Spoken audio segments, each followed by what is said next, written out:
স্বামী তার স্ত্রীকে পড়াশোনা করিয়েছে। স্ত্রী এখন জব করে, কিন্তু সংসারে কোনো কন্ট্রিবিউশন করতে আগ্রহী নয়। তার কাছে ছোট ভাই তার টাকা পায়, তার মা বাবা পায়, কিন্তু যে সংসারটা সে করে সেখানে খরচ করে না। ফ্যাক্ট ইজ, স্ত্রীর টাকায় সংসার চালাবা? How lame you are. এদিকে চাহিদা বাড়তে থাকা সংসার, স্বামী একা টানতে টানতে ক্লান্ত। একটু বিপরীত চিত্র দেখে আসি। পরিবারের অমতে একটা বেকার ছেলেকে বিয়ে করে এখন সব কিছু হারানোর পথে। নিজে একটা বিশ্ববিদ্যালয়ের অফিস সহায়কের চাকরি করে যা কামায় তার সিংহভাগই কেড়ে নেয় স্বামী। সেই টাকায় জুয়া খেলে, টাকা উড়ায়, সংসারের জন্য আর কিছুই থাকে না। মেয়েটা ফিরতে পারে না নিজের পরিবারে, গড়তে পারে না নিজের সংসার।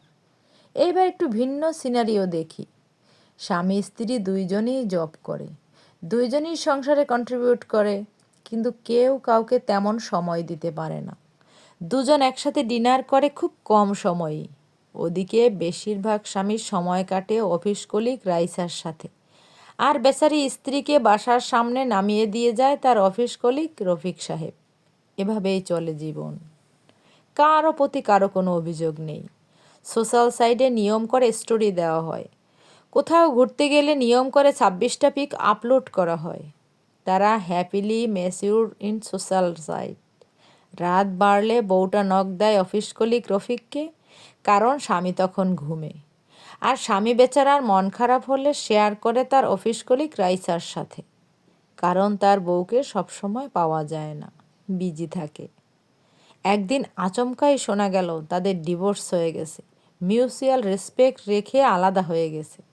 কেন হয়েছে কেউ বলতে পারে না। স্বামী শুধু তার কলিগ রাইসার কাছে বউয়ের নামে বিষাদগার করে, আর স্ত্রী বেচারি এখন রফিক সাহেবের সাথে বেশিরভাগ সময় কাটায়। উপরে যে 3টা সিনারি দেখলাম সেটা নতুন কিছু নয়, আপনার আমার চারপাশের গল্প। এখন আর স্ত্রীরা স্বামীর জন্য খাবার টেবিলে অপেক্ষা করে না। স্বামীরা এখন স্ত্রীর জন্য বাইরে থেকে এটা সেটা কিনে আনে না। এই শহরের গলি ঘুপচিতে এখন শুধু কাপলেরা ঘুরে বেড়ায়। কমিটেড কাপল, নন কমিটেড কাপল, প্রোটেকশন ইউজ করা কাপল, প্রোটেকশন ইউজ না করা কাপল।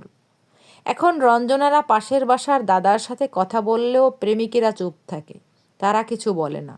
অথচ একসময় দাদাদের ঠ্যাং ভেঙে দেওয়া হতো। রিকশায় ঘুরে বেড়ানোর প্রেমটা এখন ব্যাকডেটেড হয়ে গেছে। এখন বুকিং হয় হোটেল রুম। এখনকার কেউ মা হতে চায় না, সবাই চায় সেই কাঙ্ক্ষিত রিলেশনশিপ। এখন সন্তান গর্ভে আসে না, তাদের পাওয়া যায় ডাস্টবিনে। মরা ভ্রূণের গল্প উড়ে বেড়ায় আকাশে বাতাসে। এখন আর কেউ মেড ফর ইচ আদার হয় না, এখন বেশিরভাগ গিভ অ্যান্ড টেকে বিশ্বাসী। এখন খুব কম নারী স্ত্রী হওয়ার জন্য বিয়েতে বসে, খুব কম পুরুষই স্বামী হওয়ার জন্য বিয়ে করে। এখন সবাই ইকোনমিক্যালি স্টেবল একটা পুরুষ চায়, সচ্ছল একজন স্ত্রী চায়। কেউ কারো জন্য স্ট্রাগল করতে আগ্রহী নয়। এত কিছুর মধ্যেও ভালো থাকে রিক্সা চালক মন্টু মিয়া আর তার স্ত্রী জোনাকি। মন্টু তার বউকে বাসি বেলি ফুলের মালা এনে দেয় সুযোগ পেলেই, জোনাকি তাতেই খুশি। মন্টু হোটেলে খায় না, খাবার সময় হলেই বাসায় চলে আসে, জোনাকির সাথে বসে একসাথে খায়। জোনাকি খুশি হয় তার প্রতি স্বামীর ভালোবাসা দেখে। মন্টুর বউকে সোশ্যাল মিডিয়ায় নাচতে দেখা যায় না, তারা 26টা পিক আপলোড করে না। এক জীবনে সাধারণ হয়ে থাকতে পারাটাই সব থেকে অসাধারণ একটা ব্যাপার।